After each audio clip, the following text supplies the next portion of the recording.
What did humans eat before fire? Imagine you've signed up for an experiment.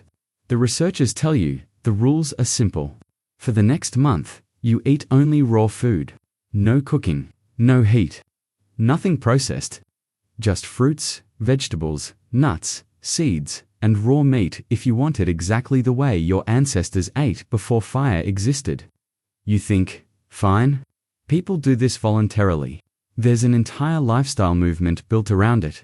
How hard can it be? 3 weeks in, you've lost 8 kilograms. Your energy is gone. You're spending 6 hours a day just chewing and eating.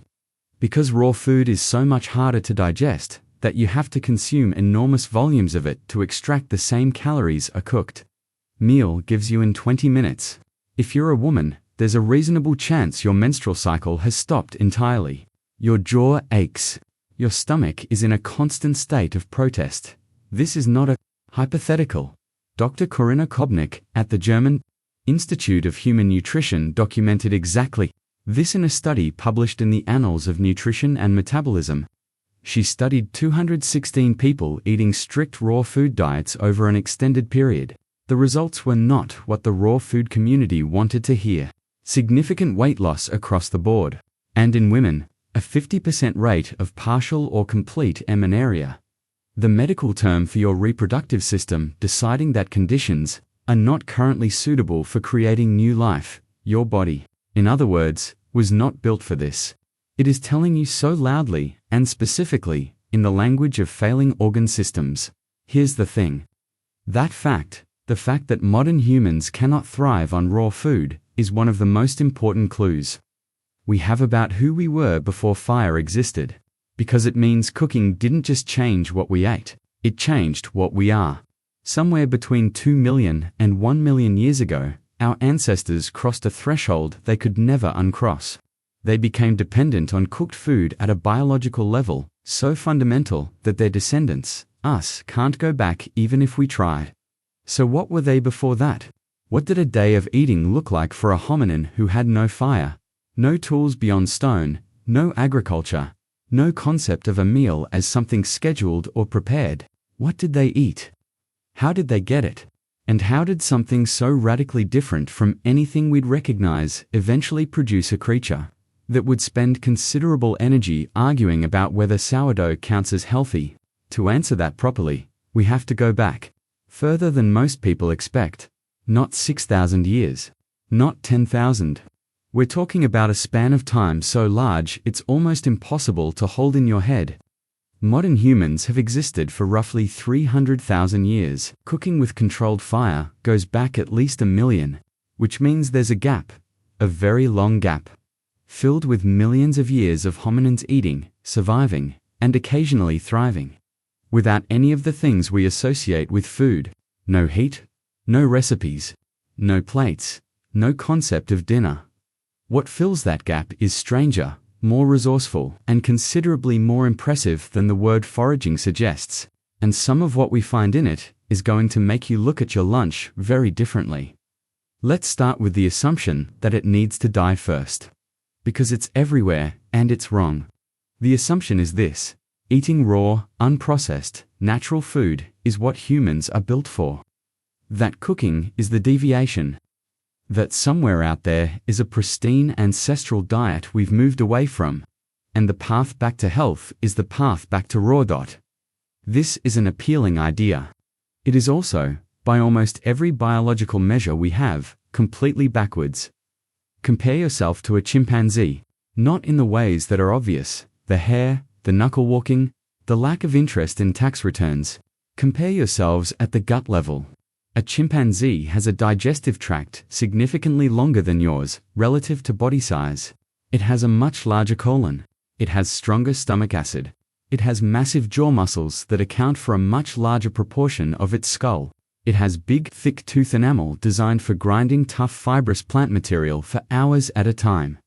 Gorillas spend approximately 8 hours a day chewing. 8 hours. That is the commitment required to extract sufficient nutrition from raw plant food if you are a large primate. Gorillas have essentially chewed their career.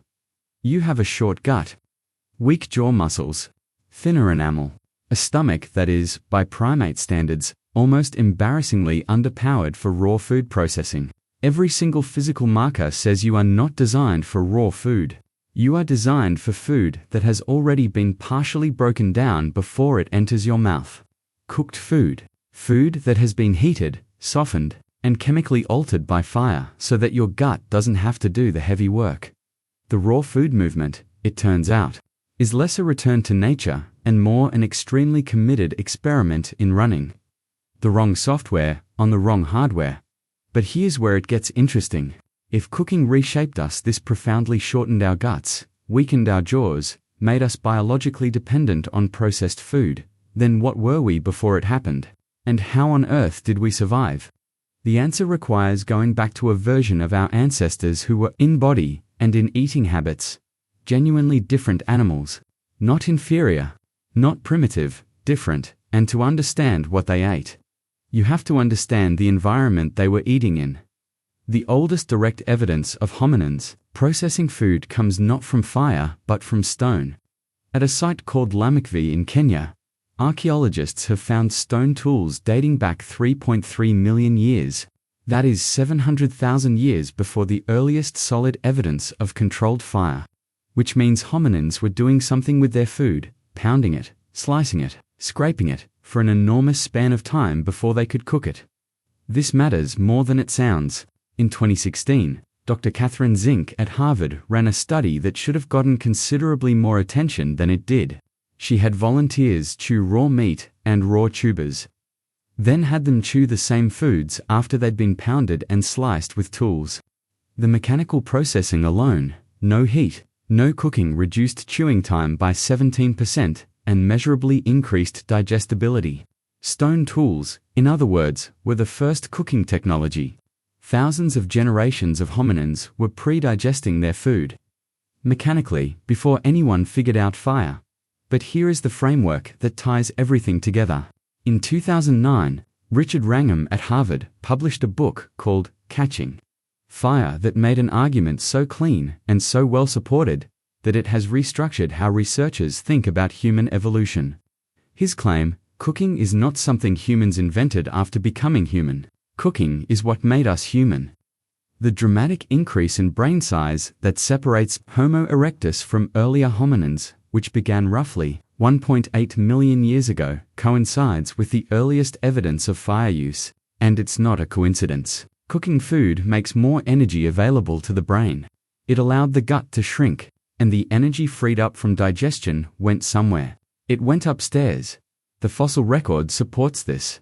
Homo habilis, one of our earlier relatives, dating to around 2.4 million years ago, had large molars, a projecting jaw, and gut proportions much closer to an ape than to a modern human. By Homo erectus, roughly 1.8 million years ago, the teeth are smaller. The gut is smaller. The brain is significantly larger. Something changed. Wrangham's argument is that something was on fire. Isotope analysis of Australopithecus teeth, work done by researchers including Matt Sponheimer and Julia Leithorpe, shows a diet that included grasses, sedges, tubers, insects, and animal tissue. No evidence of heat processing. These were hominins eating a genuinely wide-ranging diet, raw, in an environment where the competition for every calorie was intense and the margin for error was small. The oldest unambiguous evidence of controlled fire is Wonderwork Cave in South Africa. At 1 million years ago, there is evidence at Geshebenot Yaakov in Israel of what appear to be structured hearths at 790,000 years ago. Some researchers believe opportunistic fire use from lightning strikes, from volcanic activity, goes back to 1.8 million years ago with Homo erectus. The timeline keeps shifting. Every decade, the evidence moves back a little further. What this means is that for most of the time, hominins have existed for millions of years. Across dozens of species, across multiple continents, they were eating raw food. Not by choice. Not as a lifestyle. Because there was no alternative, the question is, what exactly were they eating? And the answer, when you actually look at the evidence, is considerably stranger than you'd expect. Here is the thing that does not appear in the popular imagination of early human life. The thing that gets quietly left out of every documentary with dramatic savanna footage and noble silhouettes against orange sunsets. Before fire, our ancestors were almost certainly not hunters. They were scavengers. The romantic image of the early human hunter, spear in hand, taking down large prey with coordinated skill, is probably wrong for most of pre-fire hominin history. Hunting large animals with stone tools and no projectile weapons is extraordinarily dangerous. A wildebeest will kill you. A wounded one will definitely kill you. The risk-reward calculation for a small, physically unimpressive hominin attempting to bring down large prey without fire to drive it, without sophisticated weapons to kill it from a distance, without the communication systems to coordinate a complex group hunt, that calculation doesn't work well. What does work, and what the evidence strongly suggests, is scavenging. At Dakika, Ethiopia, researchers found animal bones with stone tool cut marks dating to 3.4 million years ago. The critical detail: the hominin cut marks are underneath the carnivore tooth marks, which means hominins got there first. Before the lions. Before the hyenas, which is either deeply impressive or deeply concerning, depending on your feelings about hyenas, and suggests a level of environmental awareness and risk tolerance that we tend to underestimate. Scavenging is not desperate behavior. It is intelligent, strategic resource extraction. A predator kill is a massive concentration of calories, meat, organ tissue, marrow, and accessing it quickly, before other scavengers arrive, requires exactly the kind of social coordination, environmental awareness, and rapid decision-making that we associate with intelligence. Our ancestors were competing with hyenas, vultures, and lions for the same carcasses. The fact that they succeeded often enough to survive suggests they were very good at it. And then there is the thing that nobody wants to talk about. Insects. Our pre-fire ancestors ate insects. Massively, consistently, and across every hominin species for which we have dietary evidence. Termites, larvae, grubs, beetles, high in fat, high in protein, available year-round, requiring no fire and no sophisticated tools to obtain. Modern chimpanzees get up to 5% of their annual calories from insects. Early hominins, living in environments with less reliable access to other food sources, almost certainly higher. Every traditional human culture studied by anthropologists either currently eats insects or has historical evidence of doing so. We collectively decided at some point in the recent past that this was embarrassing and stopped discussing it. The ancestors of every person who has ever recoiled from a plate of chapulones were, with considerable enthusiasm and zero self-consciousness, eating insects regularly, as a staple, not as a survival measure in desperate times as a normal Tuesday. Picky eating, it turns out, is a very recent and very expensive luxury. And underneath all of this, underneath the scavenged meat and the insects and the opportunistic fruit, was something far more unglamorous and far more important: tubers, underground storage organs of plants. The parts that survive drought, that sit in the ground through seasons that kill everything above soil level, that store energy in a form that is dense and reliable and available when nothing else is. Nathaniel Dominey at Dartmouth has argued extensively that tubers may have been more central to early hominin survival than meat. They were always there. They didn't run away. You didn't have to outcompete a hyena for them. Raw tubers are tough and fibrous and require significant chewing. They're not pleasant by any modern standard, but in an environment where the alternative was going without calories entirely, they were everything. Let's make this concrete. Let's actually walk through a day. You wake before dawn near a water source. You are part of a group, somewhere between 15 and 30 individuals, because that is roughly the size that balances protection against predators with the practicality of finding enough food for everyone. The first priority is not breakfast. It is not even food. It is orientation. Where are the threats? Where did the group sleep? What has changed in the landscape overnight? Food happens opportunistically. It is not scheduled. There is no concept of mealtime, no sitting down, no waiting. You eat when you find something worth eating, and you keep moving. The morning might yield Termite mounds, if you know where they are and the season is right.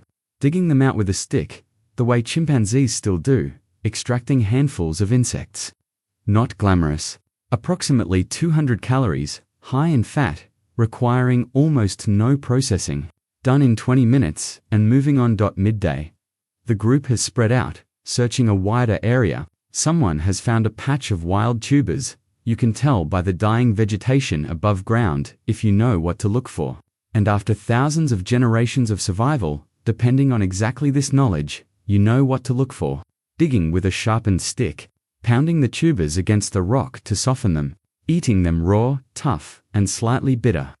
Working through them steadily because the caloric density requires volume, then something changes. On the horizon, vultures circling, which means something is dead, which means there may be food.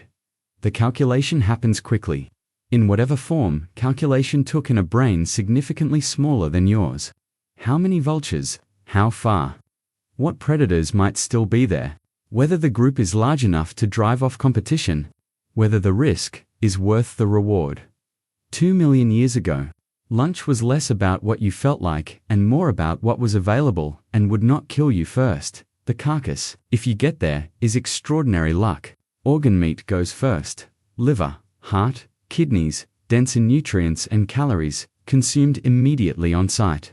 Then the marrow, which requires stone tools to access but which the big predators cannot get to, pure fat and protein. The caloric equivalent of a very efficient modern meal. You are not hunting. You are not the apex predator in this scenario. You are the extremely clever cleanup crew, and you are very good at your job. Then seasonal fruit, if it exists. If the competition hasn't stripped the trees already, berries, leaves, bark of specific trees that provide nutrients. Whatever the landscape offers on this particular day, these were not simple creatures following simple instincts. They were making continuous complex decisions about risk, resource quality, group coordination, and food processing with brains significantly smaller than ours, across environments that would kill a modern human within days, without the technology we've accumulated. The sophistication required to survive what they survived, without fire, without language as we understand it, without agriculture, is genuinely extraordinary. They weren't surviving despite their limitations. They were thriving because of their flexibility. Here is where the past stops being history and starts being an explanation for your life right now. The paleo diet industry is worth billions of dollars.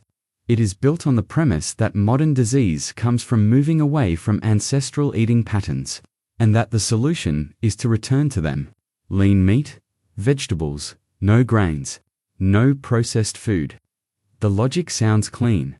The problem is that almost everything that paleo diet industry claims about ancestral eating is wrong. There is no archaeological evidence that early hominins avoided carbohydrates.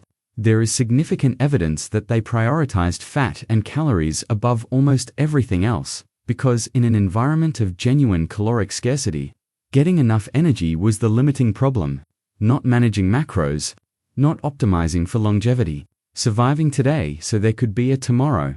The actual pre-fire ancestral diet was heavy in insects, raw tubers, scavenged marrow, seasonal fruit, and whatever else was available on a given day in a given environment.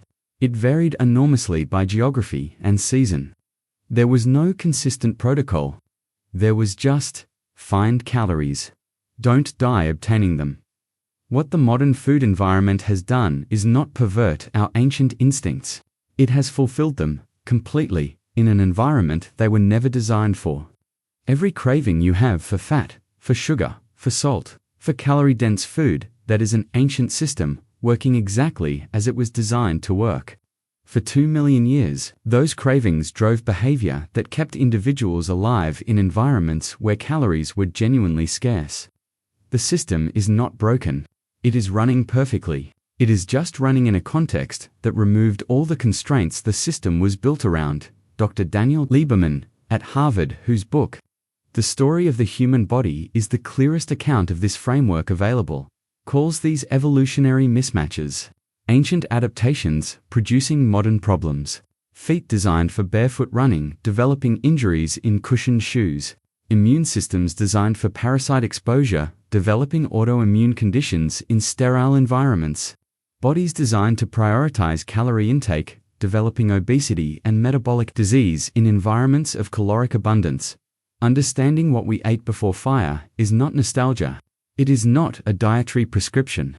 It is an explanation for why you are the way you are. Right now, in this body, with these cravings and these tendencies and this specific complicated relationship with food. The past is not behind you. It is in you. It is running you in ways you can't entirely override.